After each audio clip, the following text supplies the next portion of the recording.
저희 다시 돌아왔어요. 에피소드 19 특집으로 준비한 동물 영화 베스트 두 분의 게스트 전문가분들과 함께하고 있고요. 한 분은 평론가이기도 한 저희 KBS가 자랑하는 송영국 기자님, 그리고 또 동물 관련 영화를 직접 제작하시고 또 꾸준히 만들어 오시고 또 책도 쓰셔서 전파하고 계신 황윤 감독님 함께하고 계십니다. 영화 평론가답게 정말 이 영화는 한 번쯤 동물에 관심이 있다면 봐야 한다. 네. 이런 영화들. 일부에 이어서 계속 진지해질 것 같은데 그게 걱정인데. 네. 다른 점이 있다면은 다른 점이 있다면 개들이 많이 나옵니다. 개 좋아하시죠? 키우고 있으니까요. 네. 첫 번째 영화는 언더독인데요. 네. 언더독은 마당을 나온 암탉이라는 작품을 내놓은 제작진이 작년에 새로 내놓은 애니메이션이고요. 유기견이 주인공이고 주인이 이 주인공 뭉치를 버리는 데서 영화가 시작하죠. 전 말에서 온 뭉치라고 합니다. 너희 떠돌이들은 여기로 올라오면 안 돼.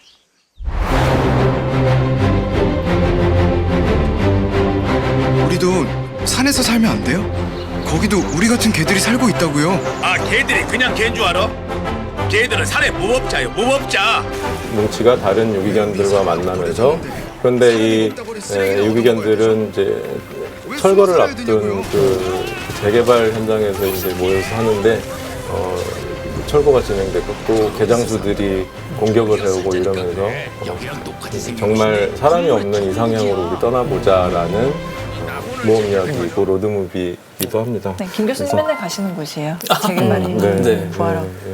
거기 동물들 많죠. 네, 그러니까 버려진 버려진 동물도 있죠? 있고 네. 산 아래니까 떠돌다가 오는 아이들도 있고. 언더독이라는 단어가 약자라는 네, 의미 맞죠. 그래서 그 영화 속에 외국인 노동자 에피소드도 나오고요. 사회적 약자의 화두를 줄곧 제기하고 있는데 기본적으로는 사람들이 개를 어떻게 얻어서 어떻게 버리게 되는지 이 악순환의 과정이 나오고 있어요. 그래서 어미개로부터 바로 새끼를 낳자마자 떼어온 그 번식장 에피소드 하셨잖아요.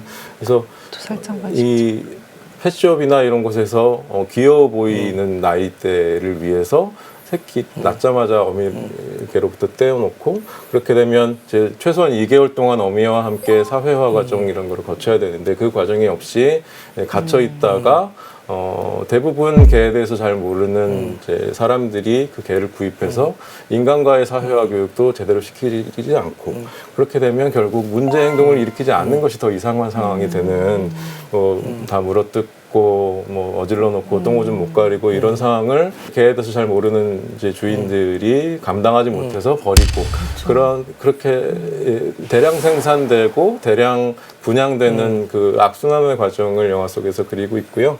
그 영화는 그런 속에서도 한국적인 아주 아름다운 풍광들이 작화로 이제 나와서 그냥 보시기에도 가벼운 마음으로 보시기에도 굉장히 좋은 작품이고요. 그래서 너무 쉽게 반려견을 드리고 너무 쉽게 버리는 그런 모습에 대해서 영화가 좀 잘 보여주고 있어서 한번 보시면 좋을 것 같습니다. 네. 그와 관련해서 감독님 작품 보고도 느꼈지만 이 책은 정말 기자의 부끄러움과 좌절감을 불러일으키는 책인데요. 되게 훌륭하신데 자꾸 좌절하시네. 네, 취재를 너무 꼼꼼하게 면밀하게 한 개가 어떻게 유통되는지에 대한 르포입니다. 소설가신데 개 번식장, 뭐 사육장, 개동장, 보호소 이런 것들을 돌아다니면서 어떻게 개들이 버려지고 먹히고 뭐 하는지 이런 이야기들을 좀 하고 있습니다. 책에 나오는 강제 임신은 차마 입에 담기도 어려운 수준이고요. 그런데 이렇게 동물권 보호 뭐 이렇게 얘기를 하면 사람이 먼저다. 뭐 사람 일단 먹고 사는 게 더 먼저 아니냐. 뭐 이런 이야기들을 듣게 되는 경우가 우리가 비일비재하잖아요. 감독님 작품 제목부터가 딜레마지만 딜레마 속에 놓여질 수밖에 없는 상황인 것 같고요. 그것들을 어떻게 머리를 맞대고 고민해 나갈 것인가가 우리의 이제 과정이라고 생각하고요. 저자의 고민은 이렇습니다. 짧게. 어떤 사람들은 동물의 고통에 관해 이야기하려는 사람들을 동물 애호가라고 부르면서 이 문제를 호불호의 영역으로 끌어내린다. 동물과 관련된 사안을 감상주의로 치부하게 만들 뿐 아니라 취향의 문제로 한정하는 것이다. 특정한 종의 동물을 좋아하는 것은 취향이더라도 누군가의 고통에 대해 이야기하는 일은 취향과 아무 상관이 없다. 피터 싱어가 비유했듯이 인종차별에 반대하는 사람을 유색인종 애호가라고 부르지 않고 성차별에 반대하는 사람을 여성 애호가라고 부르지는 않는다면 동물의 고통에 반대하는 사람을 동물 애호가라고 부르는 것도 적절하지 않다. 동물을 좋아하는 것이 취향의 문제가 돼버리면 좋아하면 좋고 안 해도 되는 문제지만 동물은 고통을 인식하게 된다는 거 우리는 이제 알게 됐다는 거죠. 그러면 이제 취향의 문제하고는 전혀 다른 문제가 되는 것이고, 예를 들어서 그 바닷가지를 삶을 때 산채로 이제 끓는 물에 집어넣으면 안 된다는 이렇게 법제화를 스위스가 해서 직접 보도하셨잖아요. 그때 그거 보고 너무 반가웠는데 아니 잡아먹을 거면서 무슨 이렇게 착한 척하냐 이런 이제 반론도 있잖아요. 그런데 그것은 이제 인간이 과학에 의해서 각각류는 이제 온몸에 신경세포가 퍼져 있어서 끓는 물에 집어넣으면 정말 장시간에 걸쳐서 극도의 고통을 느끼다가 죽어간다는 것을 과학에 의해서 알게 됐고, 그것을 알게 된 이상 그러면 그것이 법제화가 됐다는 얘기는 우리 사회는 다른 존재의 고통을 그냥 방치해두는 사회가 아니야 라고 법으로 선언하는 것이고, 그 법에 동의하는 국민들은 그런 인식을 공유하는 것이라는 점에서, 그렇다면 동물을 포함해서 약자가 덜 고통받는 사회라면 우리가 모두가 좀 더 행복해질 수 있는 사회로 가는 것이 아닌가, 이런 생각을 이런 책을 보면서 할 수 있게 되는 것 같습니다. 여기 나온 한 분은, 그분도 이제 나이도 먹고 내가 할 일도 없는데 개나 키워서 팔아서 그냥 노후를 보내보자, 그리고 시작했다가 그 현장을 보시고 정말 유명한 활동가가 되신 분들이 계세요. 제가 지금 시골 사는데 면 단위 이렇게 농촌 마을에 살고 있어요. 근데 이렇게 가끔 한 몇 달에 한 번씩, 두어 달에 한 번씩 이렇게 개 삽니다. 개나 고양이, 뭐 염소 삽니다 하고 이렇게 방송하시면서 트럭이 이렇게 한 번씩 이렇게 돌고 가거든요. 마음이 너무 아파요. 내가 지나다니면서 걸어 다니면서 봤던 우리 동네 개들이 하나씩 없어지는 거죠. 어느 순간 가보면 있었던 개들이 없어지고. 그러니까 또 그 개들의 살아있을 때 삶도 굉장히 행복하지 않거든요, 시골에서. 이런 문제들은 1m짜리 목줄에 묶여서 에피소드 1화 1m짜리 아주 짧은 줄에 평생 묶여 사는 개들이랑, 그 다음에 이렇게 뜬장, 발이 빠지는 뜬장에 철제 뜬장에 사는 개들. 그러니까 그렇게 가두는 이유가 그분들이 동물을 학대하기 위해서가 아닌 거예요. 그냥 늘 그렇게 해왔으니까 특별히 이게 뭐 잘못되거나 동물들에게 고통을 주는 거라고 생각 못 하셔서 봤던 대로 해왔던 대로 하시는 건데 굉장히 고통스러운 거죠, 개들에게는. 여기 책에 나오는 많은 이야기들이 이제 사회적으로 문제가 조금씩 되고 있는데 이게 인식 수준의 변화로는 안 돼요. 그래서 관련 법 개정이 중요한 거고, 말씀하신 것처럼 우리는 가재를 산채로 삶는 것을 법으로 금지한다. 그 법이 있는 것은 우리가 나와 다른 존재의 고통을 그만 보고만 있지 않겠다는 선언하는 것처럼 여기서 나오는 문제들은 많은 법들이 개정이 돼야 되는데, 현재 국회에서는 이 동물보호 관련 법들이 계속 뒤로 밀려 있어요. 그래서 법제화도 좀 되고. 다음 작품은 영화 화이트갓이라고요. 헝가리 영화예요. 13살 소녀가 있고 릴리라고, 그리고 혼종견, 흔히 믹스견이라고 하는 이 하겐, 하겐이 주인공인데요. 이 혼종견에게만 신고를 해서 무거운 세금을 부과하는 설정이에요. 이 헝가리라는 나라에서 실제로 그런 건 아니고 가상의 설정인데, 그래서 릴리 아버지가 못 키우고 있다. 그래서 길에 유기하게 되죠. 그래서 릴리가 하겐을 찾아 나서지만 하겐은 나쁜 사람들을 만나서 학대당하고 결국 반란을 준비하게 됩니다. 그래서 부다페스트 거리에서 수백 마리의 우리 이제 멍멍이들이 시위를 멋있는 장면을 연출한 시위가 아니라 진짜 반란을. 재밌는 영화고요. 동구권 영화가 사실 우리가 접할 기회가 많지 않은데 굉장히 좋은 작품들 많거든요. 칸 영화제나 베를린 영화제에서 수상도 많이 하고, 특히 2000년대 이후에 사회주의를 했다가 자본주의로 넘어오면서 돈 맛을 알아버린 그들의 세태를 좀 안타깝게 바라보는 영화들이 굉장히 많아요. 그래서 이 영화도 눈앞의 이익 때문에 동물들을 학대하는 그런 이야기들을 보면서 우리가 공감을 굉장히 많이 할 수 있게 됐고요. 칸 영화제 2014년에 주목할 만한 신선상을 수상한 작품입니다. 중요한 게 이 설정이잖아요. 순종은 되는데 키워도 되는데 혼종은 왜 안 되냐 이 설정을 한 게 2010년대 이후에 급격하게 문제화된 난민 문제를 직접적으로 은유하고 있어요. 그래서 이 코로넬 문드록초 감독이 이후에도 난민 문제에 계속 천착하면서 주피터스 문이라고 그 영화는 이제 난민이 주인공인데 초능력을 가지면서 또 유럽 사회에 좀 재미있는 일을 벌이는 이야기예요. 그래서 그 영화도 함께 좀 보시면 좋을 것 같고요. 그래서 이 동물 학대가 주된 내용인 이 영화에서 난민 문제를 이야기하는 이유는 뭘까 생각해 보면 아까 말씀드렸듯이 동물 문제라는 이슈를 통해서 우리가 좀 더 시야를 넓혀보는 폭넓은 시각을 갖게 해주는 그런 은유를 담고 있는 영화가 아닌가. 우리도 지금 현재 그 길에 있는 개를 들개라고 하면서 이제 그 위험한 존재로 생각하는데 이 위험하다고 엮이는 들개들이 사실은 누군가의 반려견이었고 실제로 위험하지 않고 사납지 않았던데 이제 생존하다가 보니까 사람을 뭐 무서워 경계하면서 이제 사납기도 한 이제 그렇게 되잖아요. 그 과정을 보여주기도 하는데 어떤 잘 만든 영화입니다. 하나 더 할 게 있어요. 네네네. 그 영화 끝나면 자막이 올라가잖아요. 그럼 이제 하겐 의 강아지 이름이 나올 거 아니에요. 원래 이름이 둘이 나와요. 거기 나오면 이제 그 주연 강아지 그 무슨 얘기죠? 강아지 두 마리가 하나의 역할을 했다는 거예요. 그러니까 왜 그랬을까요? 그 영화를 다 소화하기에는 혼자 하기엔 무리라는 거죠. 그래서 그 영화 끝나면 거기에 나와서 출연했던 개들은 다 길거리 유기견들이었는데 끝나고 다 입양을 보냈다. 그리고 이 영화를 찍는 과정에서의 그 폭력적인 장면은 다 연출한 거지 실제로 해를 가한 것은 한 장면도 없다. 그리고 우리 영화는 이 동물 보호하는 영화 만들기 가이드를 잘 따랐다. 거기 자막이 나와요. 30년 전인가 장자크 아노 감독의 베어라는 영화가 있어요. 그 영화도 총을 탁 맞고 피 터지고 뭐 이런 장면이 나오거든요. 그래서 놀랐는데 그 마지막 올라가면 이 장면 다 연출한 거다라고 나오는데 이제 우리나라도 동물을 다룬 영화가 많이 나왔잖아요. 그래서 그 동물이 방송에서 출연하고 영화도 출연하고 많이 나오지만 그 동물들을 정말 잘 다루는 사회가 됐으면 좋겠다. 그리고 그런 것도 심의도 좀 하고 규정도 만들었으면 좋겠다는 생각이 들어요. 실제로 그 헐리우드나 영국의 그 필름 메이킹이나 이 방송 관련 반려동물 동물 관련 규정이 수백 페이지가 있어요. 예쁜 장면 보는 것이 아니라 실제적으로 이 방송에 출연하여서 영화를 얻기까지 많은 어려운 장면들이 있어서 얼마만큼 잘 보호되고 그들의 본성이 지켜졌는지도 우리가 좀 봐야 됩니다. 무엇입니까? 저희 집에 목침이 없어가지고요. 라면 맛이 색깔이 참 예쁘네요. 예, 스티븐 핑커의 책이고요.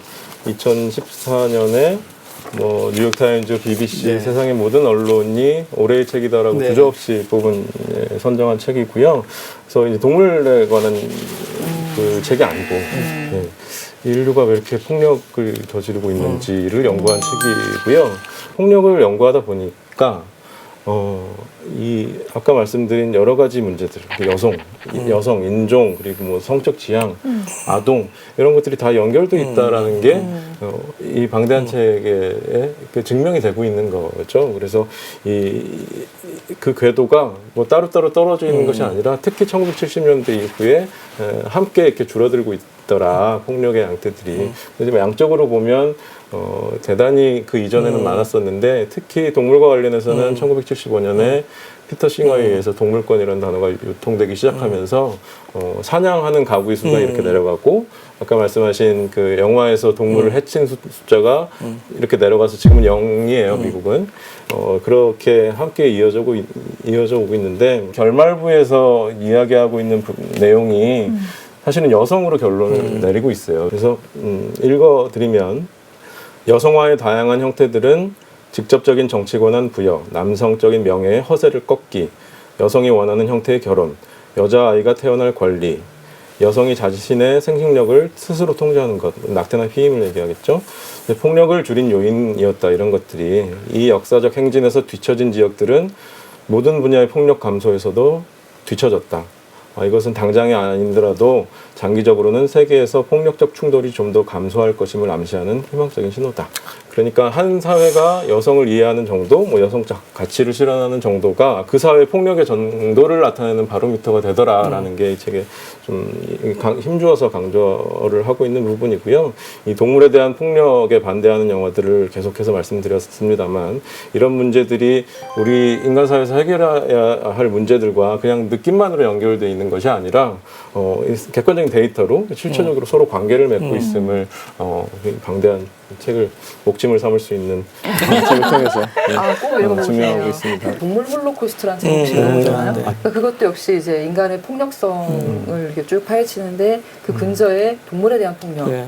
이 책은 이제 동물에 대한 폭력이 네. 바로 네, 그렇다라고 맞아요. 얘기를 하는 책이거든요. 그래서 그 책 보면 정말 동물에 대한 착취나 억압이나 이런 것들이 어떻게 인간 사회에 대한 폭력, 홀로코스트, 날제 홀로코스트로까지 이어져 왔는가 이런 얘기들이 쭉 써 있더라고요. 네. 그리고 정말 열심히 일하는 동물해방 운동가들이 알고 보면 그 전에 다른, 나치의 네. 어떤 그 생존자였다거나 네. 굉장한 어떤 자기의 어떤 경험, 폭력들에서 네. 생존해서 또 다른 약자인 동물들을 네. 돕는 내 자기 남은 인생을 헌신하게 되는 이제 이런 얘기들이 쭉 나오거든요. 윌리엄 윌버포스라고 영국에서 그 노예 해방 운동을 당시에 주장했던 그분이 RSPCA를 창시했다는 거예요.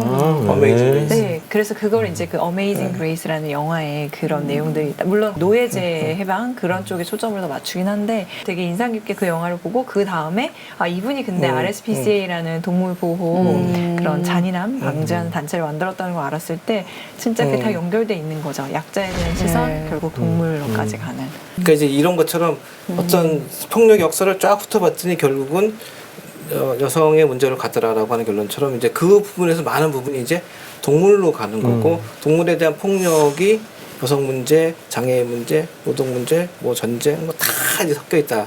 이제 그렇게 보는 게 이제 동물권의 이제 요즘 그 하나의 새로운 풍조라고 그럴까? 가볍게 들어왔다가 무겁게 나가는. 완전 가벼운 영화를 하나 제가 에피소드 지금 추천을 해드리자면 저는 그 히마와리와 나의 7일이라는 영화를 꼭 추천해드리고 싶었어요. 저는 추천받고 봤거든요. 네. 최근에 어떠셨어요? 봤는데 눈물이 나서 우리 집에 있는 사랑의 생각도 너무 또 나고. 가볍지가 않네. 근데 그게 그 눈물이요 감동의 눈물이에요. 네. 불편하고 슬프고가 아니고요. 되게 정말 감동에서 뭉클해서 나오는 눈물인데 거기 보면 그 한순간에 반려견이 유기견으로 정말 하루아침에 전락하는 그 과정이 나오거든요. 그러니까 너무너무 그 어떤 노부부의 사랑을 받던 반려견이 할머니가 돌아가시고 할아버지가 요양원에 가게 되면서 봐줄 사람이 없어서 지금 이제 남은 우리 사회에 가족들이 그런 일이 많이 생기고 있어요. 네, 우리나라에도. 그렇죠. 그래서 이 개는 주인 없는 개가 돼서 하루아침에 막 그 어린 학생들이 막 스프레이 뿌리고 이러니까 지저분해지는 거예요. 그러니까 누가 봐도 얘는 유기견인 거죠. 근데 사실 어제만 해도 정말 사랑으로 길러진 개였는데 그래서 결국 이제 보호소까지 들어가게 되는데 극적으로 그 보호소에는 동물을 사랑해서 동물원에서 일하게 됐지만 그 동물원이 폐업하면서 어쩔 수 없이 보호소에 와서 동물을 살리기보다는 유기견 안락사를 시키는 그런 이제 또 힘든 영혼이 살고 있죠. 그래서 그분을 만나요. 근데 그분이 이 히마와리라는 이름을 가지게 되는 이 반려견이었던 유기견이 임신을 했다는 걸 알고 죽이고 싶지 않은 거예요. 그래서 다 얘기하실 건 아니죠? 혹시 거기서 가장 인상 깊었던 장면 물어요. 어떤 순간에 왜냐면 새끼를 데리고 있으니까 엄마가 그 보호소에 있는 관리사를 결국 물어요. 근데 그 순간 이 사람이 진실을 알아요. 거기서 사랑받았던 개구나. 왜 꽉 못 무는 거예요. 그래서 거기서 그걸 깨달아요. 이 개는 이렇게 꽉 못 무는 걸 보면 물어본 일이 없고 그 얘기는 사람 손을 탔었고 사랑받았던 얘기다. 그래서 거기서부터 이제 풀려나요. 아직도 그 장면이 너무 기억에. 그 작은 거에 담겨 있는 진실 그리고 그거를 볼 줄 아는 능력. 그게 이제 생명을 결국 살리고 그래서 해피엔딩으로 끝나요. 제가 인상 깊었던 장면은 그 이제 주인공이 딸 하나 아들 하나 있거든요. 이제 딸이 이제 아빠도 동물 사랑하고 하니까 아빠는 제 직장에서 좋은 일을 하고 계시겠지라고만 믿고 있었는데 아빠는 그걸 숨기고 있죠. 수많은 동물들을 어쩔 수 없이 안락사 시켜야 되는 직업을 갖고 있다는 걸 딸에게 숨기고 있는데 어느 순간 아빠가 무엇을 하는지 의심하게 된 계기가 있어서 그 많은 동물들은 어떻게 되는 것이냐라고 물었을 때 아빠가 있는 그대로 말을 해줍니다. 다 이제 숨기지 않고 그것이 우리가 가려져 있기 때문에 모르고 있던 것들을 그대로 봐야 할 어떤 필요성이 있다면 그것이 제 감독님께서 잡식 가족의 딜레마를 만드신 이유이기도 하다면 그 영화 속에서 그 장면 너무나 좀 인상 깊게 다가왔던 거예요. 꼭 보고 싶어요. 더 말하고 싶은 네. 거 많지만 네. 보시는 걸로. 고맙네요. 동물 그리고 영화라는 네. 그런 어떤 매개체에 네, 책 네. 그리고 책. 이런 작품을 만들어 주셨기 때문에 네. 맞아요. 가능한 일이 네, 그리고 또 평론을 해주시기 네. 때문에 또 저희가 볼 수 있고, 네. 그리고 또 교수님처럼 이렇게 어떤 저는 얘기가 너무 좋았습니다. 오늘 배운 것도 많고. 중요한 게 조회수 아니겠습니까?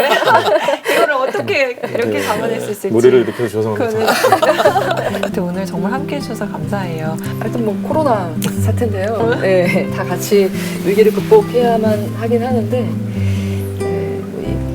넘어진 김에 쉰다고 좀 한 네. 박자 쉬면서 네. 왜 이렇게까지 됐는지 이게 마스크나 방역으로 해결될 일인지 좀 더 근본적으로 뭐가 잘못됐지 어디로 가고 있었지 이런 생각 다시 한번 좀 돌이켜보는 동물과 인간의 관계를 통해서 그 해답을 좀 찾았으면 하는 바람입니다. 네. 감사합니다. 감사합니다. 감사합니다.